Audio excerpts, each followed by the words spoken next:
เจ้าเคยว่าเป็นยังไงไงเกิดไก่ เราบอกจะทำมาจะไม่ใช่กันนอนเห็นแล้วก็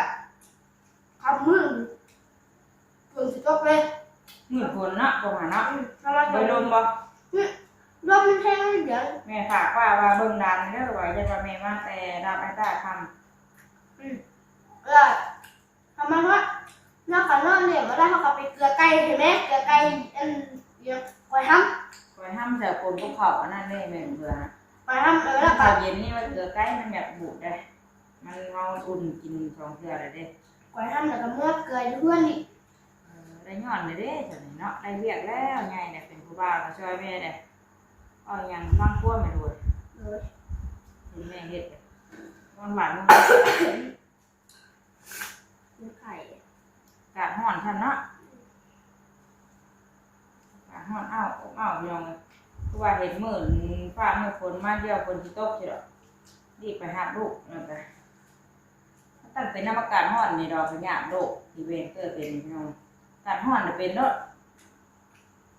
เป็นน้ำอากาศดีๆเด้อน้ำอากาศเย็นแน่นะใครแน่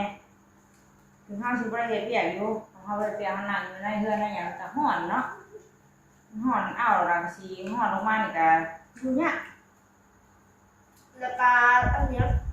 ดูนอกจะผ่อนคือเก่าที่ ห่อนแห้งเราเวนเนี่ย เดี๋ยวก็ไม่ใช่ต้องเปิดแต่ลมสิ เปิดพัดลมมันก็อายห่อนเลยมันบ่เย็นมันอายเด็กกินได้จะกินอันนี้นะกินข้าวได้จะกินแม่บอกไว้ให้ใส่ตู้ไว้ให้น้องกินน้ำยังเชื่อเอาให้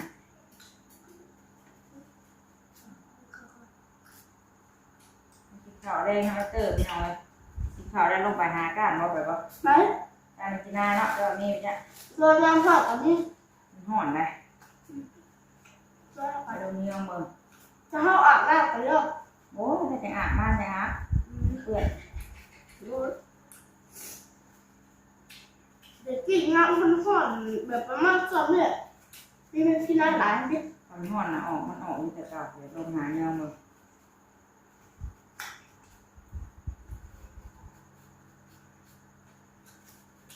เดี๋ยวก็ว่าจ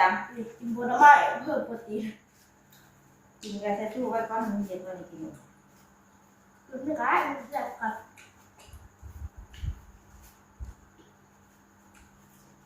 มาเกิดข่าวว่ามาเกิดเหตุว่ามาหน่อยก็อยู่บอกว่าลุงไอเตอร์ได้มาหน่อยเรียกใหม่เด้อวันนี้ว่ะ เราโต๊ะ ดีใจแล้ววันกี่เฮียกับสมอยเด้อเห็นเลยจำสิ่งอย่างก็แบบ มันกินข้าวได้อะไรมาหน่อย ข่าวได้ได้ยังไงจะถึงวะ วันนี้ได้ไปถึงเมนเพิ่งแม่นี่มันจะ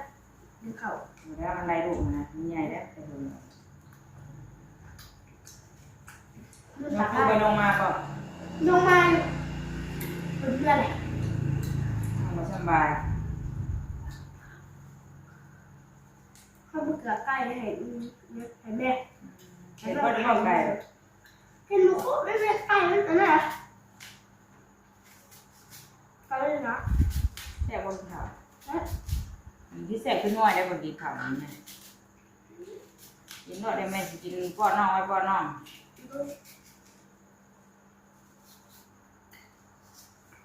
ทำไหมทีนี้จะลงอาบได้ยังอาบน้ ลงก้อนลงมันไปหากันตักเขาไหม ำมาแต่นางว่าวพี่น้องเอ้ยถ่ายตามาแม่ป้าลุงไปป้าเผื่ออุ้ยป้าลุงกับป้าก็บอกกันมาแต่ตั้งกล้องไว้เป็นกล้องหลังเด้มาชอบถุงมือฮอตพี่น้องไปทำไมตาบริเวณมากกับมอแต่ว่าวนะล้างมือมากินข้าวหรือไม่เอาไว้ดูแม่กินเนี่ยเดี๋ยวแม่ไหวเกลือกินก็ได้ดอกให้ลูกกิน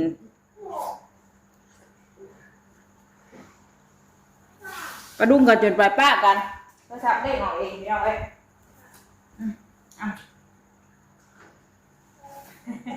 มาแต่นางว่าวงมจะไปตอนไหน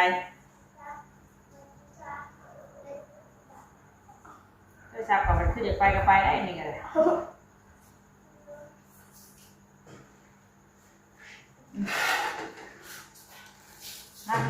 จอจ้าไปน้อยข่าวแดงข่าวอะไรพาไปลงไปหากินเห็นบ่ก็ลงไปอีกแล้วจ้ะ เห็นเยอะมันจะบอกมาดู เยอะเนาะไม่ก่อนถามว่านะเนาะเห็นได้ป่ะนี่ จะไปดู ก่อนข่าวคนก่อนเอามา เออ เนี่ยเจือกินเจือเทไปนะ อู้ ให้เทไปนะ อืม เรียกว่าไปไทยคิวอยู่จะดื้อไหม อืม กินเจือเลยกินขนมก็กินข้าวกันกินข้าวแล้วกินขนมแล้วกินข้าวได้กินคือกินข้าวมันง่ายมันแค่ไหนมาบอกดู ข้าวอย่างไรก่อน เราไปรู้ไหมกินข้าวเราไปรู้ ลืมมากินข้าวไปแล้ว จะไม่แดดนะกินกันกินข้าวอะไรสิลูกหาการมากินได้ไปบ่ ไปเข้ามาไปเลย ไปเดี๋ยวไปซื้อไปทำแม่ไปแม่อาจจะไปดิบไปชิมเจ้ากะอาบน้ำอะไรก็ไปดิบเด้อเดี๋ยวแม่ขึ้นมาเด้อไปซื้อหาเนื้อของน้องไก่เนี่ยเดินหน้าให้เนี่ยไม่ปัจจัยหรอก มึงแม่ต้องแจ้งพวกพ่อไปดูแล้วเลิก ไปชิมแล้วชิมพ่อนพ่อ ทำหน้ากับพ่อแล้ว ไปช่อมพ่อนช่อมเต้นไปชิมเพิ่นพ่อนบุญใหญ่จังใกล้แล้วเนาะวันที่11 เดือนหน้านี่แหละไปทอดบุญใหญ่เลย ดูไฟมีคนหูเลือดติด จอยเพิ่นอยากมาบุญมาจัดมันแมงเตอร์บอกว่าบ่มากก็ย่าว่ะ ความพอเด็ดเราเขาเลือดเรียกกันเล่น ที่ข่าวค่ำเดียวแบบใกล้เช็ดหน้าอย่างมากอะไรมากว่ะแบบเราแบบเหนื่อยเห็นงานเราอย่างมากวะเอาห้องยาเลยเอามาชุบกันจ้ากินข่าวค่ำเดียวเนี่ยกูกินกันหน่อยค่ำเดียวยาเลย หลังตีแต่กับเลือดที่ล้อ มันกินตู้อยู่แค่กินอะไรอ่ะใส่ตู้ไว้มันเย็นเลยเนาะ เราเปิดวางแล้วเปิดทำกินเอาไม่แต่ไม่ติดที่ ชอบมึงก็ลุงให้แม่แน่ก็ลุงแบบป้าแจ้งความต่างๆชวนกันกินข่าวก็ลุงขึ้นไป ยังเราใส่ปลาดุก เยอะมักไปโอ้โหแล้วปลาดุงไปก็ไปด้วย เข้าไปแล้วก็ดักมา ไปหลังมา พ่อเลือกดักมาทำไมจะต้องก่อนต้องเร็วแต่เรา ทำเลยบอกดิจิ้มกินในใส่ตู้ไว้เด้ออันนี้แม่ไปหาเบิ่งอันนั้นก่อน เราบุกโคมากเลยครับ หมูโค้งก่อนแค่โค้ง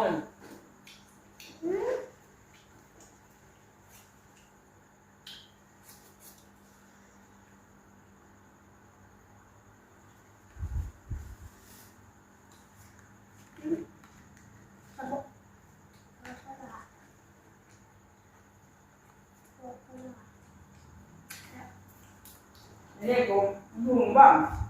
บันไทยแล้วจ้ะโค้งโค้งไม่น้อยไปกัน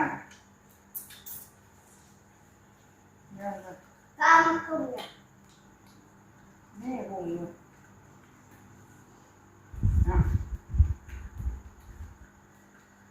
ไปไหนก็ไปกินข้าวเองก็กิน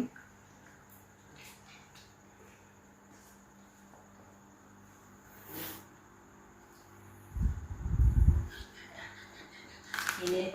ไปลบกับอายห่อนครับมันห่อนเลยอายมันห่อนเอาฝนตกเลยใช้เสือผ่านยังครบหรือเปล่าโอ้ได้ยังนี่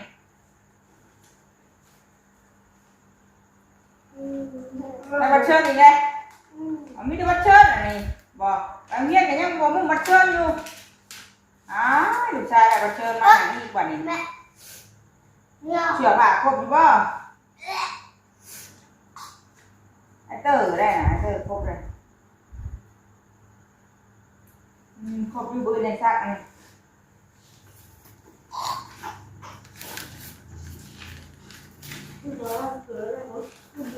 บัตรเชิญยังอีกบัตรเชิญเนื่องในโอกาสกิจกรรมเปิดงานพ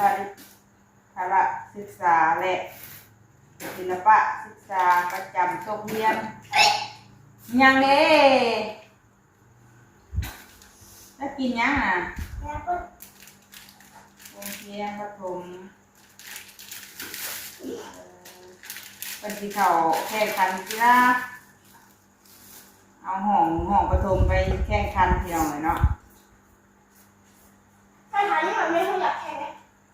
ก็เลยมืออื่นไปแข่งขันมืออื่นเนาะพอดีให้น้องๆของอนุบาลหักเทียนให้ได้ตาเลยนะตา แย่ ให้ได้พักเทียนนอกไปพักเที่ยงบอก เนาะ นอกบ่ได้พักอันนี้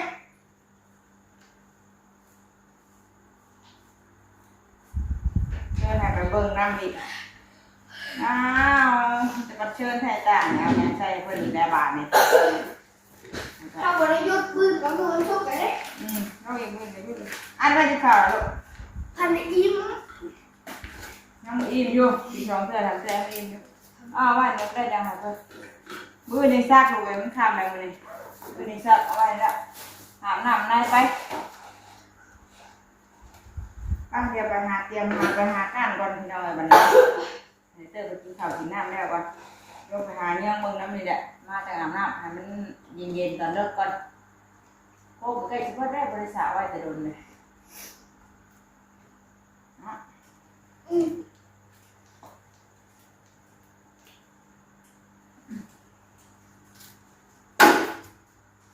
เตรียมของมาเด้อไปหาของก่อนกินถ่ะ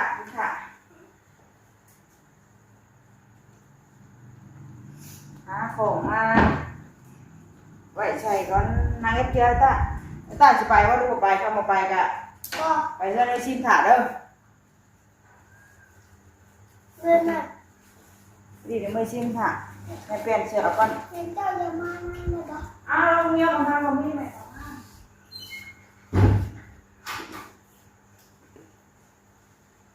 ของ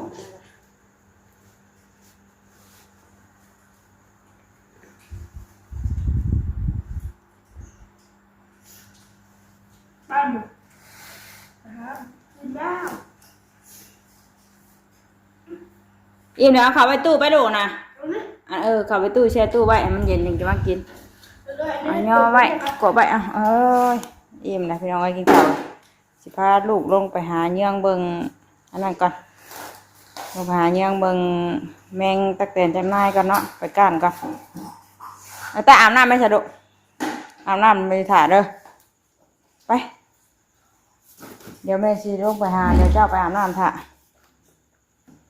น่ะ หึ ถ้าบอกเจ้าคุยแล้วบอก บอกยัง ว่าแม่ค่ะเข้าอาบน้ำเรียบร้อยก่อนน้ำเข้ากัน เดี๋ยวดูไปอาบน้ำรถแล้วดูไปเชิญป้าเด้อไป กลัวไว้เด้อ ไปรถอาบน้ำแม่ถ่ายลูกอาบน้ำแล้วก่อนแม่สิไปมืดเดี๋ยวได้นี่บริเวณเดือนแจ้งได้นี่เนาะ เดี๋ยวท เดินข้ามได้ไปตู้ลูกโอเคบายสันหายตาอาบน้ำแล้วให้เพิ่นไปดินอยู่เพื่อนได้ซิมถ่าเนาะแล้วเขาก็สิไปหาก้านก่อนพี่น้องไงเนาะพายเตอร์ลงไปหาก้านก่อนเพื่อได้ไว้กินเบิร์นไปลาบรรลุงแล้วจะสบายดีกันเบิดทุกคนเนาะคลิปนี้ก็มีอย่างไรพี่น้องเอ้ยมาถ่ายบรรยากาศเพื่อนในชั้นแหละน้องไปลงคลิปให้ปะลุงเบิ่งกันแต่ว่านนี่สบายดีปะลุงนะลูก ำรอสบายเยอะปะลุง เบิ่งกินได้ให้อันปากกับสิได้ไอเตอร์กินนะพี่น้องเอ้ยได้กินจังก็กินได้ไปลาแล้วจะสบายดี รอสบายเยอะปะลุง โอ้ย